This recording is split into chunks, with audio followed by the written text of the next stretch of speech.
신장 위구르 문제는 조금 다른 문제예요. 이건 약간 정치적인 뿌리가 다르다기보다는 이거는 말 그대로 소수 민족, 문화와 역사가 다른 민족의 문제거든요. 신장 위구르랑 티베트 문제가 조금 비슷하다고 볼 수 있는데요.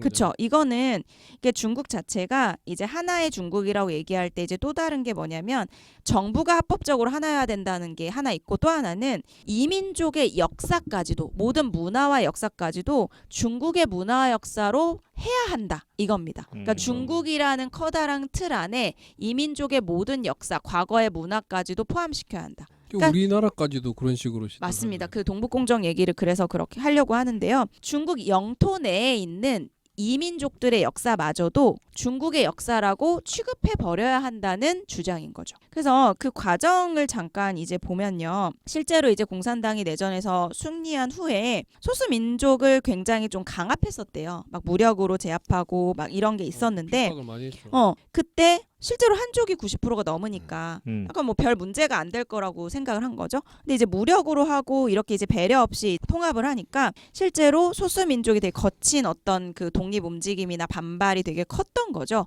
그러니까 정부가 정책을 바꿔야겠다라고 생각을 해서 동화 정책을 시행하기 위해서 지금은 그냥 소수 민족이라고 부르고 민족의 자치구, 자치주, 자치현을 인정해 줍니다. 그래서 소수민족 스스로 자치제 시행하고 그 다음에 스스로 그 안에서 문자와 언어 자기가 선택하게끔 하고 그리고 동등한 권리를 행사할 수 있고 이걸 다 존중해줘요. 다만 독립은 절대 허용 안 된다는 거예요. 근데 여기서는 그게 있습니다. 이 예민한 문제가 이 소수민족이 인구수로는 한 8% 정도밖에 안 된대요. 그런데 네 맞아요.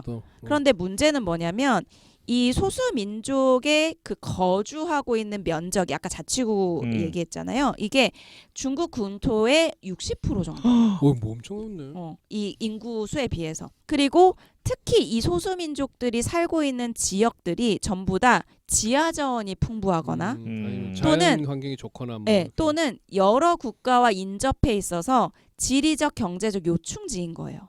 그러니까 만약에 이 소수민족 중에 절반 이하로 줄어들어 버리네. 하나만 독립을 허용해 버리잖아요. 이제 도미노처럼 다 나가서 굉장히 경제적 타격도 크고 그런 게 있을 수 있다는 거죠. 그리고 게다가요, 이 중국은 어디에 약간 트라우마가 있냐면 1990년대 소련의 붕괴를 지켜봤잖아요. 그게 그렇죠. 갈라지고 그렇죠. 그 굉장히 민족들이 다 독립해서 갈라지고 뿔뿔이 갈라지고 소련이 이제 완전히 러시아가 힘을 잃는 거를 그걸 보고 나니까 이게 자기 미래처럼 보이는 거야. 애초에 허용하면 안 된다. 이게 그렇습니다. 굉장히 강하게 그렇습니다. 요즘 우크라이나랑 뭐 러시아 전쟁하는 거 보십시오. 소수민족의 독립을 하나만 허용하는 순간 이거는 줄줄이 무너진다. 체제의 붕괴, 그러니까 사회주의 체제 자체가 붕괴될 거라고 생각하는 겁니다. 줄도산처럼 이렇게. 그렇습니다. 그래서 중국이 미국이 만약에 신장 문제를 거스르면 미국 입장에서는 인권 문제고 어떤 소수민족의 문제라고 생각하잖아요. 근데 중국은 뭐라고 생각하면 이거를 내정 간섭이자 우리의 주권에 대한 어떤 간섭이다라고 느끼는 거예요. 좀 더 나가서 생각을 하고 있으니까. 그렇죠. 이거는 사회주의 체제, 이 중국의 어떤 공산당 체제까지도 무너뜨릴 수 있는 굉장히 그 위험한 어떤 공격이라고 보는 거죠. 바깥에서 보는 거랑 완전히 좀 다르네요, 시각이. 맞습니다. 그래서 자연스럽게 두 번째 우리나라랑 관련된 얘기를 좀 드려보면 왜 이렇게 역사 왜곡이나 문화 빼앗는 의도를 하느냐 그 얘기를 좀 드려볼 건데요. 차이니즈 코리안이네. 나 그 얘기 하고 싶지도 않은데. 걔네들이 보는 입장에서는. 그러니까 애초에 동북공정에서 자꾸 장난질을 치려고 하는 지역이 있잖아요. 근데 그 지역이 사실은 동북지역이라고 해서 동북공정이거든요. 이게 러시아, 북한과 국경을 맞대고 있는 지역입니다. 그래서 이 지역의 고대사를 연구해가지고 어떻게 결론을 이끌어내려고 하는 거냐면 고구려 그리고 고구려를 이어받은 뭐 발해라든지 이때 그 역사가 중국의 지방 정권이다. 모든 역사가 중국의 중국의 역사다. 이렇게 통합시키려고 한 연구인 거죠. 그런데 이 동북공정은요, 사실은 의도가 한번 드러난 적이 있어요. 명확하게. 이 동북공정 문제가 2002년에 우리나라에서 굉장히 이슈가 됐었죠.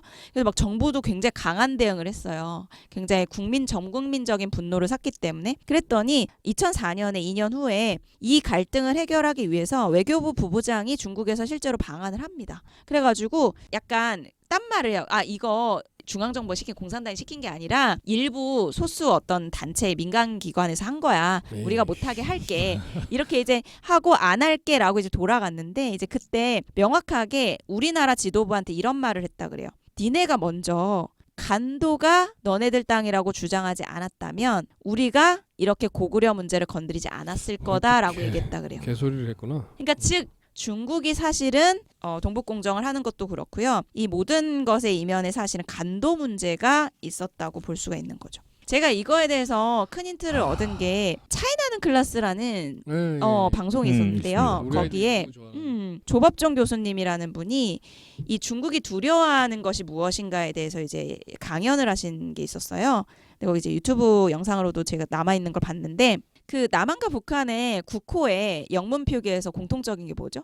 코리아. 코리아입니다. 코리아가 고려, 즉 고구려를 토대로 한 민족이라는 그 한민족의 정체성의 뿌리가 고구려에 있다는 것을 정확히 밝히고 있는 거거든요.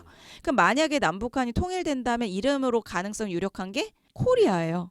왜냐하면 걔네도 코리아가 들어 있으니까. 게다가 2000년대에 이제 중국이 깜짝 놀란 게 그 6.15 남북 공동선언을 했잖아요. 이때 저도 약간 통일이 되나? 막 이렇게 이제 생각을 했었거든요. 그런 줄 알았죠. 근데 정확하게 2002년에 동북공정이 되거든요. 동북공정을 이제 시행을 하거든요. 그러니까 뭐냐면요. 이 중국이 두려운 거는 통일 이후에 이 한반도가 역사 공동체를 재구성하는 겁니다. 그러면 이때 논란이 되는 게 간도 땅이라는 거예요. 왜냐하면 한반도가 남북 전체 역사로 봤을 때 과거의 뿌리가 고구려인데 이게 명확하게 고구려의 영토잖아요. 그다음에 조선인들이 계속 끊임없이 일제강점기에 거기 이주해서 살았었어요. 그리고 현재에도 조선족의 자치구가 있는 지역입니다. 그렇죠. 근데 조선족은 지금은 크게 뿌리가 중국이라고 생각하지 한국이라고 생각 안 한대요. 스스로도. 난 중국인이야. 중국인 조선족이야. 한국에서도 그렇게 배제를 하다 보니까 더 그렇죠. 그런데 만약에 남북이 통일이 된다. 그리고 남북이 통일된 코리아가 굉장히 국력이 강해진다 그러면 그 나의 뿌리가 무엇인가에 대한 정체성 혼란이 올 수밖에 없다는 거예요. 굉장히 국경 근처에 살고 있는 조선족이니까. 그래서 거기 독립시켜 주려는 목소리가 혹시라도 나오면 그렇죠. 아니면 한국 쪽으로 편입해야 된다는 얘기가 그치. 혹시라도 나오면 게다가 또 아까 하나가 말한 그렇게 되면 도미노처럼 그렇죠. 게다가 법적으로도 이게 근거가 있는 게 들어보신 적 있을 거예요. 일본 일제강점기 간도협약 맺어가지고 사실 이게 논란이 되잖아요. 그러니까 이게 국제법 하에는 무효가 될 수 있는 협약이거든요. 왜냐하면 우리가 이제 주권을 아예 빼앗긴 상태에서 일본이 넘긴 거기 때문에. 그래서 이 간도가 사실은 누구의 영토인가에 대한 논란의 여지가 여전히 남아 있습니다. 그래서 만약에 북한과 남한이 한 목소리로 만약에 이 문제를 다시 논의하자고 한다면 중국이 자기가 강하게 여전히 간도의 그 주권을 자기가 계속 피력할 수 있을지 애매한 거야. 그러니까 미리 이 간도의 얘기를 신발라놓는 그렇지 못하게끔 애초에 고구려부터가 어. 중국이었다라고 역사를 그죠. 왜곡을 할 필요가 있었던 거죠. 근데 그게 뭐 고조 할아버지 할아버지까지 올라가는 건데 지들 뭐 그렇게 얘기하지. 그러니까 이게 참 주변국들이 너무 나쁜 게 중국이 그러니까 남북이 잘 되도록 이렇게 배려를 하겠냐고요. 중국이 남북이 화해하고 가까워지는 거를 뭐 중국, 일본 뭐 다 싫어하는 거 아닙니까? 다 싫어하죠. 아 나쁜 일본 놈들. 더 싫어하고.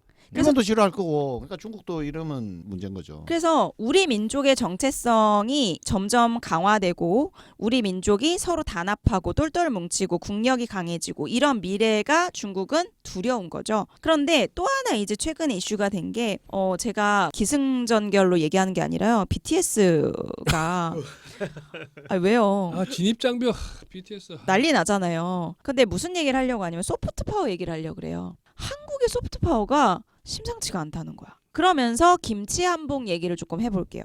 아니 김치를 막 파오차이라고 하면서 막 중국 유튜버가 막 김치 담궈. 담아서 하루 만에 먹어보더라고. 그러면서 막 그러고 유엔의 중국 대사가 김치 담그고 막 인증샷을 올려.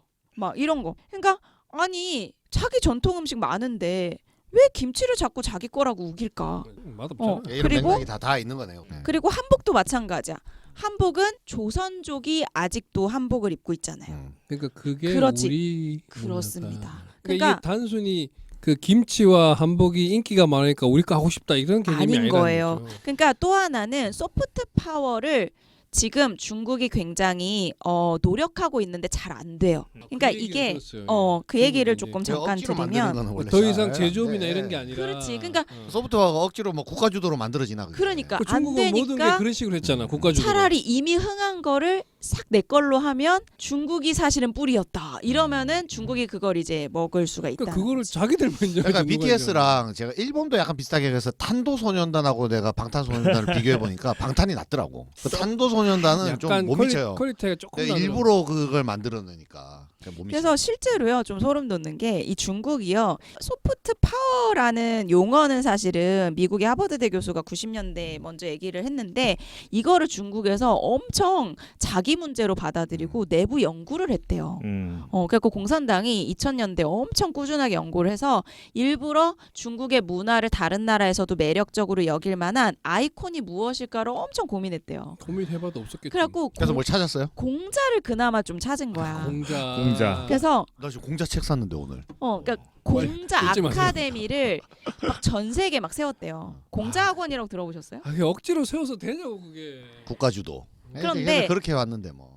방금 국가적으로 얘기했듯이 소프트 파워의 큰 특징이 뭐냐면요. 빈간 사회에서 자생적으로 저절로 그렇죠. 생겨나야 돼요. 간섭을 안 해야 돼. 어. 간섭을. 그런데 웃긴 게 이 공자 학원 자체의 설립이나 그 운영 자체가요. 굉장히 비민주적이고 되게 전체주의였대. 공자의 사상과 맞지 않는. 그러니까 이렇게 하라 그러면 이렇게 막 유지하고 약간 이런 거였다는 거야. 그리고 지금 물론 코로나의 영향으로 안 좋아진 이미지도 있겠지만 이 중국이 얼마나 시민사회를 억압하는지 얼마나 언론의 자유를 제한하는지를 최근에 많은 사건들로 전 세계가 알게 됐어. 그러니까 더 소프트 아니 너네 이것도 기본적으로 민주주의도 안 되고 인권에 대한 어떤 보장도 안 되면서 무슨 소프트 파워 얘기를 하냐. 그러니까 소위 이제 오센틱이 전혀 없는 거죠. 진정성이 없는 거지. 그러니까 오히려 중국의 이미지는 점점 안 좋아지는데 중국 내부의 그런 열등감은 커져가는 거예요. 다른 나라도 우리를 좀 좋아해 주지. 약간 이런 열등감. 그래서 소프트 파워를 이 어떤 한국을 우리가 사실은 다 물려준 것이다. 문화를. 다 우리 문화를 연원으로 하고 있다라는 주장을 하고 그러니까 싶은 중국이 거죠. 완전 지금 머리가 나쁜 게 너무 반대로 가요. 자기들이 문화를 알리고 싶으면 다양하게 그걸 아니 그거 양조위가 홍콩 시위 지지했다는 이유로 지금 양조위를 아예 그 내치잖아요. 양조위 같은 세계적인 스타를. 그럼 차라리 양조위를 끌어안아야지. 그거 일본도 비슷하잖아요. 샹치를 왜 중국에서 개봉 못 하겠냐고. 그러니까 그러면 제가 이제 마지막으로요. 욕만 하면 리액션 사실은 없어. 리액션이 왜 없습니까? 그러면 양조위 얘기가 나왔는데 과감하게 무시하고 넘어가. 자 넘어갔습니다. 욕만 하면 사실은 결론이 없잖아요. 네. 그러니까 조금 노력을 해보자는 의미에서 3부를 마지막 제가 좀 말씀드리면요. 어차피 피할 수 없어요. 그렇죠. 중국은 이미 미국 다음으로 패권 국가고 우리랑 너무 뗄래야 뗄 수 없는 지리적이고 경제적인 영향을 주고 받아야 하고 앞으로도 그렇죠.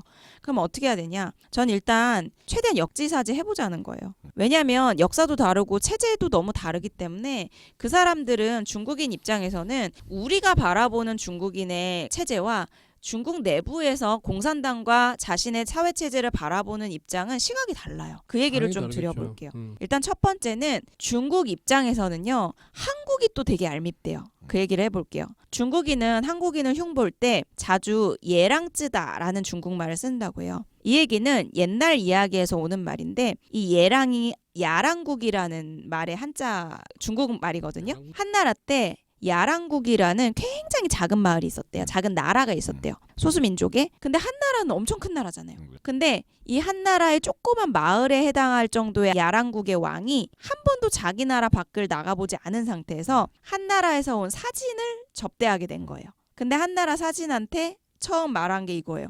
야, 너네 나라 우리나라랑 어디가 더 커? 이 질문을 한 거예요. 그러니까 너무 어리석은 질문을 우물안 개구리처럼 한다는 거죠. 근데 한국인들이 중국을 무시하는 입장에서 중국은 굉장히 역사 문화가 긴 대국인데 우리 중국 무시하죠 사실. 중국을 약간. 너무 무시한다는 거예요. 아니 문화가 너무 거지 같잖아. 그런 말들도 막 하고 온라인 커뮤니티에서도 그렇고 그리고 실제로 한국 콘텐츠가 또 문화적으로 너무 잘 나가. 너무 유치. 뭐 그런 열등감 뭐 등등. 그러니까 이 한류 문화에 대해서도 마찬가지래요. 마치 중국인들 대부분이 막 한국 문화에 쏙 빠진 것처럼. 근데 중국은요 인구가 너무 많다 보니까 다양한 또 문화와 다양한 즐기는 그런 것들을 가지고 있는데 유독 우리가 중국인들이 다 뭔가 자기네 문화가 없고 막 한국의 모든 아이돌과 연예인을 좋아하는 것처럼. 근데 오히려요 중국 내부에서 요새 오히려 한국을 좋아했던 한류 문화가 시들어지고 있대요. 내부적으로 육성된 연예인이나 문화들을 추종하는 사람들이 오히려 또 많아지면서 생긴다. 네. 중국 사람도 또 그렇겠죠. 뭐. 하도 홍보를 하니까 이제 또 거기 되나 보다. 중국 안에서는 그죠. 음. 밖에서는 몰라도. 그리고 또 하나 중국인이 마음에 안 드는 거 마치 중국을 인구나 규모만으로 보고 경제적인 돈벌이 수단으로만 말하는 경우가 많대요. 뭐 대륙을 휩쓸었다. 뭐 중국에서 한번 돈 벌고 와야지. 약간 중국을 돈벌이 수단으로만 보는 요런 것도 굉장히 그 속상하고 화가 나는 부분이라고 합니다. 그래서 중국인 입장에서 바라보면 이렇대요. 첫 번째, 중국에게는 소수민족의 이야기나 아니면 대만이나 홍콩, 마카오나 이런 그 뭐 신장이고로도 마찬가지로 이런 문제들이 국가의 존망이 달린 주권 문제라는 걸 제발 알아달라는 거예요. 이건 단순한 뭐 민주주의 이런 문제, 평화로운 문제가 아니라 인권 뭐 이런 게 중국이 아니고. 없어지냐, 중국이 계속 체제를 유지할 수 있냐, 이런 어떤 중국이 완전 쪼개지느냐 이런 문제이기 때문에 굉장히 심각하다라는 걸 제발 이해해 달라는 오바 것이고 같은데, 근데. 중국인의 입장에선 그렇대요. 음. 또 하나는 중국 공산당의 사회주의 체제에 대해서는 중국인 내부에서는 상당히 좋은 평가가 있다는 걸 또 알아달라는 거죠. 이건 왜 그러냐면 중국이 외부에서 막 이래. 야, 너네는 왜 민주주의 채택을 안 해? 왜 너네는 전 세계에서 왜 자유, 인권 이런 거를 왜 꼴찌야? 왜 이런 거를 왜 채택을 안 해? 인류의 보편 가치인데 이런 식으로 압박하는 것 자체가 서구식 가치관이라는 거죠. 그 말은 맞죠. 그 말은 맞죠. 모든 나라는 자기만의 통치 이념과 자기만의 문화와 그런 이데올로기를 또 가질 장점도 있고. 그쵸 자유가 있는데 왜 그런 것을 인정하지 않느냐라는 거죠. 그래서 중국인과 제가 친구 없다 그랬잖아요. 대화를 하면 의외로 이러한 뭔가 억울함이나 우리도 우리 나름대로의 최선의 선택을 해온 것이고 중국인이 아무 생각 없이 공산당을 지지하는 게 아니다라는 거를 굉장히 많이 얘기를 한다고 합니다. 그러면 마지막 퇴근길 1분 명상으로요. 이 중국이 싫어하는 말이라는 책에서요. 마지막에 중국인의 목소리라고 생각하고 들어달라라는 글이 있습니다. 이 글을 그냥 읽고 그대로 읽고 마무리하도록 하겠습니다. 중국인이 이런 말을 한대요. 중국은 180년 전 최강국에서 폭삭망해 열강으로부터 갖은 수모를 겪었다. 옛날에는 완전 제국이었죠. 한번 망했죠. 내전을 겪었고 그리고 겨우 통일국가를 수립했는데 또 이념투쟁이 일어나서 또 나라가 쑥대밭이 됐다. 그 이후 서방에 다시 고개를 숙이고 시장 경제를 전수받아서 짝퉁 오명을 뒤집어 써가면서 경제 세계 2위에 올랐다. 만약에 서구식 체제를 도입했다면 중국은 벌써 남아나지 않았을 거다. 이 넓은 땅 13억 인구가 안 굶고 지금까지 잘 버텨온 건 우리에게 맞는 방식이 따로 있었음을 보여준다. 이 복잡하고 특수한 중국의 사정을 모르고서 서양 모델을 일방적으로 들이밀지 마라. 우리에게 맞지 않는다. 자, 제가 동의하는 건 아니지만 나름대로 이해해보자는 측면에서 소개를 해드렸고요. 다양한 의견들은 댓글로 남겨주시면 감사합니다. 다양한 의견이 많은데요. 한번 들어볼까요? 그럼? 아주 짧게. 일단 저는 짧게. 중국에 대해서는 저는 사실은 뭐 친중 반중 이런 거는 뭐 구분하지 말자고 제가 이미 그 전에도 말했는데 그렇죠. 저는 개인적으로는 중국을 되게 좋아해요. 중국의 문화, 사람들 이런 건 자체는 좋아합니다. 근데 당연히 중국의 지금 그 뭐죠 1대1로 그다음에 하나의 중국 이거는 이제 국익의 측면에서는 당연히 우리는 경계를 하죠. 당연히 찬성하지도 않고.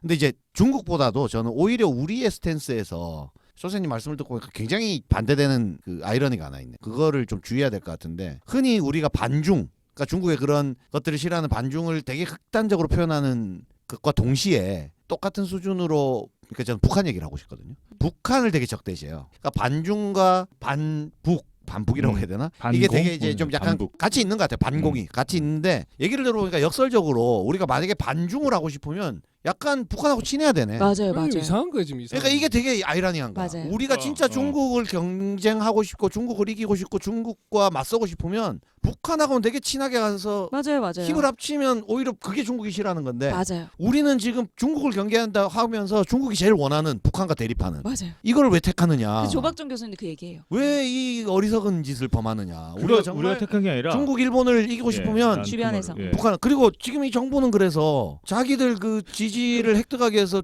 북한을 대립하는 모습을 보여가지고 막 지지율 얻으려 그러면 안 돼요. 북한하고 힘을 합쳐야 주변 국가를 우리가 제압할 수 있다. 이게 좀 또 듣기 불편하신 분들도 계실래나? 아니요. 그렇습니다. 저도 일부 동의하고요. 특히 이제 역사 문제 같은 경우는 완전 그 모든 의견에서 남북이 하나가 될 수는 없겠지만 역사 왜곡 문제 같은 경우 남북이 힘을 합쳐서 큰 성과를 낼 수 있는 부분이 아닌가라고 생각을 합니다. 네, 그럼 이 정도로 정리해 보도록 하겠습니다.